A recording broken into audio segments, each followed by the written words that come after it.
नमस्ते दोस्तों, मैं कनिका शर्मा आप सभी का स्वागत करती हूँ मेरे यूट्यूब चैनल अपकमिंग फ़िज़िक्स शिक्षक पर।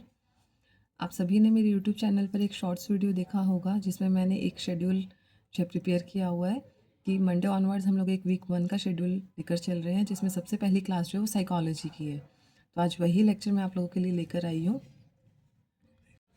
तो आज की इस वीडियो में हम जो है 4 चैप्टर जो है साइकोलॉजी के कवर करने वाले हैं, जिसका नाम है interest, aptitude, attention and attitude. एक छोटा सा टॉपिक और है, वो है प्रॉब्लम सॉल्विंग बाय रॉबर्ट ज्ञानी। तो वो जो है एक बिल्कुल छोटा सा टॉपिक है, वो भी हम लास्ट में डिस्कस करेंगे। तो सबसे पहले हम इन 4 चैप्टर्स को कवर करने की कोशिश करते हैं, और ये जो चैप्टर्स रहेंगे आपके बिल्कुल टू द पॉइंट रहेंगे, एग्जाम पॉइंट ऑफ व्यू से इंपॉर्टेंट रहेंगे। अगर फिर भी आपको कोई डाउट रहता है तो आप कमेंट सेक्शन में लिख सकते हैं। तो सबसे पहले हम बात करते हैं इंटरेस्ट की। इंटरेस्ट आपने पढ़ा होगा हिंदी में, जिसे हम रुचि कहते हैं। ये दोनों तरीके से देखी जा सकती है कि ये एक्वायर्ड भी हो सकती है और बाय बर्थ भी हो सकती है, यानी कि आप इसको बाहरी क्षेत्र से ग्रहण भी कर सकते हैं और जो है या फिर आप जन्मजात भी से देख सकते हैं। लेकिन सुपर के अनुसार क्या है, 4 तरीके के इंटरेस्ट होते हैं। सबसे पहला होता है एक्सप्रेसिव इंटरेस्ट। एक्सप्रेसिव इंटरेस्ट एक ऐसा इंटरेस्ट होता है जो एक वर्बल एक्सप्रेशन होता है इंटरेस्ट का, किसी ऑब्जेक्ट के अंदर, एक्टिविटी, टास्क हो गया या कोई ऑक्यूपेशन, इस तरीके से सिर्फ वर्बल एक्सप्रेशन है। लेकिन अगर आप बात करते हैं कि आप एक्चुअली उसमें पार्टिसिपेट कर रहे हैं, जो एक ऐसी रुचि जो सबको दिखाई दे रही है, तो वो कौन सी रुचि बन जाती है आपकी, मैनिफेस्टेड इंटरेस्ट। तो मैनिफेस्टेड इंटरेस्ट वो इंटरेस्ट होता है, एक ऐसी रुचि होती है आपकी जो सभी को दिखाई देती है, जो सभी को दिखाई देगी, वो कौन सी रुचि होगी आपकी, मैनिफेस्टेड इंटरेस्ट होगा। नेक्स्ट होता है टेस्टेड इंटरेस्ट। टेस्टेड इंटरेस्ट क्या होता है, मान लीजिए आपके पास कोई एक सब्जेक्ट था जिसमें जो आपको पसंद नहीं था, लेकिन उस सब्जेक्ट में आपके जो मार्क्स हैं वो बहुत अच्छे आ गए हैं, तो अब उसमें उस सब्जेक्ट में ही आपका इंटरेस्ट बन गया है, तो वो कैसा इंटरेस्ट होता है, हमारा टेस्टेड इंटरेस्ट होता है। ठीक है। नेक्स्ट होता है इन्वेंटरीड इंटरेस्ट। इन्वेंटरीड इंटरेस्ट के अंदर क्या होता है कि हमारे पास क्या होती है, बहुत सारी एक्टिविटीज़ होती हैं, उसमें से हम कुछ ही चीज़ों का जो है चयन कर लेते हैं, या फिर हम क्या कहें कि एक पर्टिकुलर पर्सन को या डिफरेंट डिफरेंट पर्सनस को क्या क्या पसंद है, किस किस तरीके का उनका इंटरेस्ट है, तो वो हम क्या कहते हैं, इन्वेंटरीड इंटरेस्ट कहते हैं। तो डिफरेंट डिफरेंट पर्सनस के डिफरेंट डिफरेंट पर्सनालिटीज़ जो होती हैं, उनकी क्या होता है, डिफरेंट डिफरेंट इंटरेस्ट होते हैं। और इनमें से इनका इंटरेस्ट पता लगाने के लिए हम लोग जो है कुछ विशाल क्रियाओं के समूह में से कुछ का ही चयन कर लेते हैं, तो वो हमारा क्या होता है, इन्वेंटरीड इंटरेस्ट होता है। अब कुछ एक करेक्टरिस्टिक्स हैं हमारी इंटरेस्ट की। इसमें क्या है कि ये इनेट होती है और एक्वायर्ड भी हो सकती है, ये मैंने आपको अभी ऊपर बता दिया। ये जो है वेरिएबल होती है, जो रुचि होती है हमारी वो बदलती रहती है, वो जो है एक तरीके से परमानेंट नहीं होती है, स्पेसिफिक होती है पर परमानेंट नहीं होती है। ठीक है, ये पर्सनल ही होती है, हर बंदे के अंदर जो इंटरेस्ट होगा वो उसका खुद का पर्सनल इंटरेस्ट होगा। ये इंट्रिंसिक भी हो सकती है और एक्सट्रिंसिक भी हो सकती है। और रिलेटेड किससे है, ये लर्निंग से, यानी कि अगर आपके पास इंटरेस्ट है तभी आप सीख पाएंगे, ये लर्निंग से ही रिलेटेड है। नेक्स्ट जो इसका करेक्टरिस्टिक पॉइंट है वो है पावर टू डू समथिंग। कुछ करने की शक्ति जो है हमें वो इंटरेस्ट से ही आती है। अगर आपकी रुचि ही नहीं होगी तो आप उसको बिल्कुल भी करना नहीं चाहेंगे। Next is aptitude. एप्टीट्यूड क्या होता है, देखिए एप्टीट्यूड क्या होता है, एक ऐसा खास इंटरेस्ट होता है जिसमें आप फ्यूचर बना सकते हैं अपना। तो ऐसा कोई खास इंटरेस्ट जब आपका बन जाता है जिसमें आप अपना फ्यूचर भी बना लेते हैं, तो वो आपका एप्टीट्यूड कहलाता है। ये एक एबिलिटी होती है टू परफॉर्म एन एक्टिविटी और टास्क, कि आपके अंदर कितनी एबिलिटी है किसी टास्क या एक्टिविटी को परफॉर्म करने की। ये भी आपके हेरिडिटी और एनवायरनमेंट का रिजल्ट ही होता है। ये स्टैटिक होता है भाई, ये क्या होता है, स्टैटिक होता है, स्थिर होता है। एबिलिटी ऑफ पर्सन होती है जो है, ये किससे रिलेटेड होता है, हमारा जो एप्टीट्यूड होता है that is related to the ability of the person. तो एप्टीट्यूड जो होता है वो एबिलिटी ऑफ पर्सन पर डिपेंड करता है। ये इंडिविजुअल डिफरेंसेस से भी इन्फ्लुएंस होता है। हर इंसान के अंदर जो है डिफरेंट डिफरेंट पर्सनालिटीज़ के डिफरेंट, मतलब हम क्या कहते हैं, तो इंडिविजुअल डिफरेंसेस भी जो है वो हमारे एप्टीट्यूड को क्या करते हैं, इन्फ्लुएंस करते हैं। नेक्स्ट आता है अकॉर्डिंग टू बिंघम। इन्होंने जो है कुछ करेक्टरिस्टिक्स दी थी कि एक ऐसी रुचि है जो आपका भविष्य बनाती है, इनेट नहीं होती है, ये आपके अंदर जन्मजात नहीं होती है, ये एब्स्ट्रैक्ट होती है, मिक्सचर होती है हमारे इंटरेस्ट का, एबिलिटी का और सेटिस्फेक्शन का, कि जिसमें आपका इंटरेस्ट है, आपके अंदर एबिलिटी भी है उस चीज़ को करने की, और आप क्या उससे सेटिस्फाई हो जाएंगे। तो ये इन 3 चीज़ों का क्या होती है, मिक्सचर होती है। तो ये पॉइंट थे कुछ एप्टीट्यूड से रिलेटेड। अब हम बात करते हैं अटेंशन की। अटेंशन का क्या मतलब होता है कि अब अटेंशन आप उसी चीज़ को दोगे जो चीज़ आपने सेलेक्ट की होगी, यानी कि सिलेक्शन बेस्ड प्रोसेस होता है कि अटेंशन हर चीज़ को नहीं मिलती है, कुछ एक चीज़ों को दी जाती है। तो यानी कि ये कैसा प्रोसेस हुआ, सिलेक्शन बेस्ड प्रोसेस हुआ। ये मेनली जो है बॉडी पोस्चर के ऊपर ही डिपेंड करता है। इसमें जो मैटर करता है वो मेनली हमारा बॉडी पोस्चर मैटर करता है, ज़्यादातर इसमें बॉडी पोस्चर जो है वो मैटर करता है। यही पॉइंट पहला लिखा गया है। Among many only some will be the part of attention. अब मैंने वही आपको बताया कि बहुत सारी चीज़ों में से किसी पर्टिकुलर चीज़ों को ही आप अटेंशन देते हैं, सारी चीज़ों को अटेंशन नहीं दिया जाता है। तो among many only some will be the part of the attention. अगर आप किसी चीज़ को अटेंशन देंगे तो वहाँ पर आपको मोटिवेशन भी मिलता है। जब किसी चीज़ के लिए अटेंटिव होते हैं, आपको पर्पसफुल होता है, लेकिन एक रेंज लिमिट हो जाती है इसके अंदर, आपके जो है वो लिमिटेड रेंज में ही रहता है।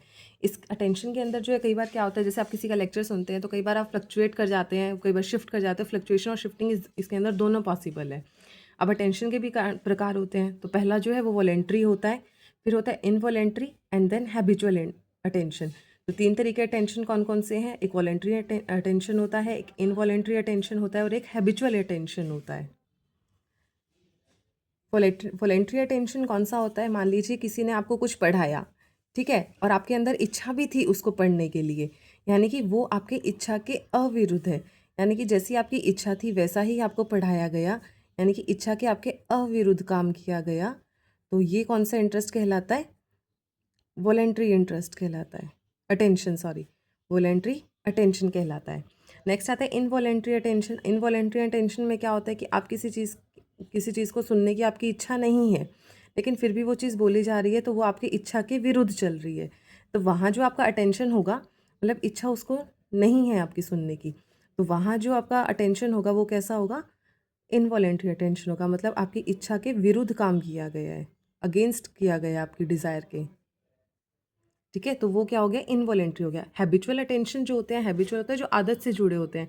जैसे आपके कोई प्रोफेशनल जो काम करते हैं, जो प्रोफेशन है वो हमारा इसी से ही रिलेटेड है। अगर आप टीचिंग करियर में हैं तो टाइमली आप स्कूल जाएंगे, टाइमली सब कुछ करेंगे, तो वो आपका हैबिचुअल अटेंशन है कि आपने जो है अपनी आदत को बना लिया। वहाँ जो अटेंशन आपका वो हैबिचुअल बन जाता है। नेक्स्ट आता है डिटर्मिनेंट्स ऑफ अटेंशन। अब अटेंशन के डिटर्मिनेंट्स होते हैं, वो भी 2 तरीके के होते हैं, एक होता है ऑब्जेक्टिव और एक होता है सब्जेक्टिव। ऑब्जेक्टिव होता है जिस पर आप ध्यान लगा रहे हैं, ठीक है, वो सोर्स डिपेंडेंट होते हैं। तो जिस पर आप ध्यान लगाएंगे या सोर्स डिपेंडेंट होंगे तो वो कौन से होते हैं? हमारे ऑब्जेक्टिव डिटर्मिनेंट्स होते हैं। अब आपको ये याद रखना है कि अगर आप मान लीजिए किसी चीज़ पर ध्यान लगा रहे हैं, तो वो जो आपका सोर्स डिपेंडेंट डिटर्मिनेंट है या फिर मैं कहूँ ऑब्जेक्टिव डिटर्मिनेंट्स होते हैं, वो हमारे एक तरीके से अगर उसके लिए कोई सोर्स है, मतलब कोई सोर्स है जिससे हमें अटेंशन देना है, तो वो सोर्स हमारा क्या बन जाएगा? हमारे लिए स्टिमुलस बन जाएगा कि हमने उस चीज़ को देखकर अटेंशन देना शुरू किया। अब ये जो सोर्स है इसकी कुछ एक कैरेक्टरिस्टिक्स हैं, या फिर जो स्टिमुलस है उसकी भी कुछ कैरेक्टरिस्टिक्स होती हैं। तो वो हमें किस तरीके से याद रखनी है कि मान लीजिए कोई डीपी सर हैं, वो किसके हैं? एनसीसी के डीपी सर हैं, ठीक है। तो यहाँ से हमें क्या मिलेगा? ऑब्जेक्टिव मिलेंगे, ऑब्जेक्टिव डिटर्मिनेंट्स मिल जाएंगे, ठीक है। तो डीपी सर एनसीसी के, एक ये लास्ट सी जो है ये हमने एक्स्ट्रा लगाया है, बाकी मैं इन सब का मतलब आपको बताती हूँ। देखो, डी का मतलब होता है ड्यूरेशन ऑफ स्टिमुलस, कि कितना स्टिमुलस का ड्यूरेशन रहा है, कौन सी पोजीशन रही है स्टिमुलस की, size of stimulus, intensity of stimulus. R होता है रिपीटिशन ऑफ स्टिमुलस, यहाँ थोड़ा सा करेक्शन कर लीजिए, रिपीटिशन ऑफ स्टिमुलस। उसके बाद एन जो होता है नोवेलिटी ऑफ स्टिमुलस, सी जो होता है वो होता है कंट्रास्ट ऑफ स्टिमुलस, कि किस तरह कितना कंट्रास्ट है। तो सी जो था वो क्या बताया मैंने आपको? Contrast of stimulus. एक लास्ट सी जो है ये क्या है? हमारा एक्स्ट्रा है, तो इसको कंसीडर नहीं करना है, ठीक है। तो डिटर्मिनेंट्स जो होते हैं अटेंशन के, वो ऑब्जेक्टिव डिटर्मिनेंट्स भी होते हैं, सब्जेक्टिव भी होते हैं। ऑब्जेक्टिव के अंदर जो है वो सोर्स डिपेंडेंट होते हैं, तो वो सोर्स जो हमारा एक तरीके से स्टिमुलस का काम करता है, और उसके लिए कुछ कैरेक्टरिस्टिक्स होती हैं जो हमें याद रखनी है डीपी सर एनसीसी के, ठीक है। तो यहाँ क्या हो जाएगा? डी से मैंने आपको बताया ड्यूरेशन ऑफ स्टिमुलस, पी से पोजीशन ऑफ स्टिमुलस, एस से हुआ साइज ऑफ स्टिमुलस, आई है आपका इंटेंसिटी ऑफ स्टिमुलस, आर है आपका रिपीटिशन ऑफ स्टिमुलस, एन है novelty of stimulus, last C है आपका कंट्रास्ट ऑफ द स्टिमुलस। जो आपके सब्जेक्टिव डिटर्मिनेंट्स होते हैं, जो सब्जेक्टिव कंडीशंस होती हैं, वो क्या होती है? व्यक्तिगत होती हैं, मतलब किसी इंसान से जुड़ी हुई है, तो उस इंसान का आपको इंटरेस्ट देखना है, हैबिट देखनी है, क्यूरियोसिटी देखनी है और नीड देखनी है। तो ये सारी चीज़ें क्या होती है? अटेंशन के अंदर आती है। किसी को अगर व्यक्तिगत अटेंशन देना है तो इसका मतलब क्या करना होगा आपको? वो जो डिटर्मिनेंट होंगे वो क्या होंगे? इंटरेस्ट का होगा, हैबिट का होगा, क्यूरियोसिटी होगी, मीनिंग होगा और नीड होगा। तो इन चीज़ों से आप लोग क्या कर सकते हैं? सब्जेक्टिव डिटर्मिनेंट्स हैं ये हमारे, जिनसे हम लोग अटेंशन का मतलब ये भी एक तरीके से क्या है? डिटर्मिनेंट बता सकते हैं। नेक्स्ट जो है वो एटीट्यूड है। ये बहुत एक छोटा सा 2 ही पॉइंट लिखे हैं मैंने इसके बारे में। अब जब आज जैसे आगे प्रोसीड करेंगे तो मैं आप लोगों को कुछ और भी जो है नए पॉइंट्स भी बता दूंगी, कुछ इंपॉर्टेंट फैक्ट्स लेकर आऊँगी, उसमें हम लोग कुछ अगर इस चैप्टर से रिलेटेड कुछ रह भी जाता है तो हम वहाँ कवर कर लेंगे। और आगे चलकर हम लोग जो है इनके क्वेश्चंस भी प्रैक्टिस करेंगे। ऐसा नहीं है कि सिर्फ थ्योरी पे बेस्ड रहेंगे सारे लेक्चर्स, हम लोग जो है क्वेश्चंस भी प्रैक्टिस करेंगे, पीवाईक्यूज भी लगाएंगे। बट पहले हम लोग थ्योरी को जो है कंप्लीट कर लेते हैं ताकि हमारा कंसेप्ट बिल्डअप हो जाए। तो अब आता है एटीट्यूड। एटीट्यूड क्या है? हमारा कंप्लीटली फीलिंग बेस्ड होता है। फीलिंग बेस्ड होता है हमारा एटीट्यूड। अब जो है ये एक तरीके से पॉइंट ऑफ व्यू होता है किसी पर्सन और थिंग के रिगार्डिंग। तो एक तरीके से एटीट्यूड क्या होता है? हमारा एक पॉइंट ऑफ व्यू होता है कि हमारे देखने का नज़रिया है, वो एटीट्यूड है हमारा। ठीक है। अब जो मैंने आपको लास्ट टॉपिक बताया था वो प्रॉब्लम सॉल्विंग लर्निंग बताई थी, वो किसने दिया था? रॉबर्ट गैने ने। उसने 8 टाइप्स दी थी लर्निंग की और पिरामिड शेप के अंदर था। ठीक है। इसको याद रखने का तरीका है SSS WDC RP। एक ट्रिक है, देखिए ये अगर आप ये याद रख लेते हैं तो मोस्ट ऑफ द क्वेश्चंस जो आपके वैसे ही सॉल्व हो जाते हैं।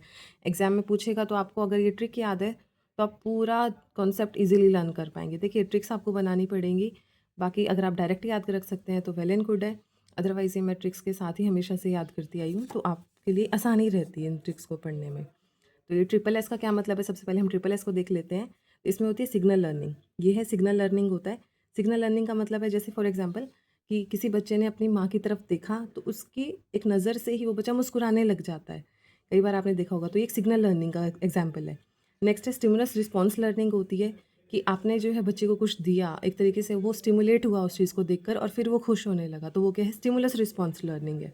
ठीक है। नेक्स्ट आता है जो लास्ट एस है, इसका मतलब है सीक्वेंस लर्निंग, कि आपने किसी चीज़ को क्रम में याद किया, तो वो क्या होती है? सीक्वेंस लर्निंग होती है। जो डब्ल्यू है यहाँ WDC के अंदर, उसका मतलब है वर्ड एसोसिएशन। डी से डिस्क्रिमिनेशन। डिस्क्रिमिनेशन का मतलब होता है कि उन चीज़ों में आप लोग क्या करते हैं? अंतर कर पाते हैं, डिस्क्रिमिनेट कर पाते हैं। फिर है कंसेप्चुअल लर्निंग है, फिर रूल लर्निंग है और लास्ट है प्रॉब्लम सॉल्विंग लर्निंग।